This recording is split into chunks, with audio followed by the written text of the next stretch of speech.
Not unrelated, later in 1999, the Congressional Research Service published a report on the psychology of terrorism. I don't know if any of you are familiar with that report, but it's a 178-page document. But there was a passage about possible al-Qaeda attack on Washington, D.C. And it said that, quote, could take several forms. And it had various scenarios. One of the scenarios is rather chilling because of this, and I'm quoting again, suicide bombers belonging to al-Qaeda's Martyrdom Battalion could crash land an aircraft packed with high explosives into the Pentagon, the headquarters of CIA, or the White House. End of the quote.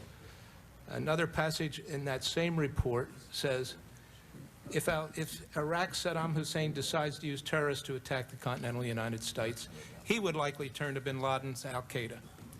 Al-Qaeda is among the Islamic groups recruiting increasingly skilled professionals, including Iraqi chemical groups, weapons experts, and others capable of helping to develop weapons of mass destruction. Al-Qaeda poses the most serious terrorist threat to U.S. security interests, and for Al-Qaeda's well-trained terrorists are engaged in a terrorist jihad against U.S. interests worldwide.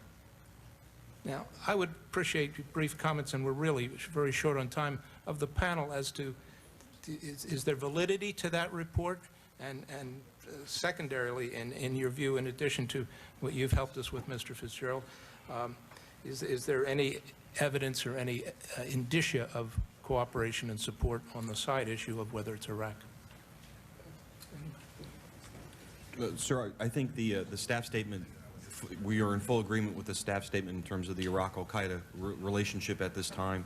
It is an issue that we aggressively pursue in tracking down all new leads to try and deepen our understanding of what that relationship might have been.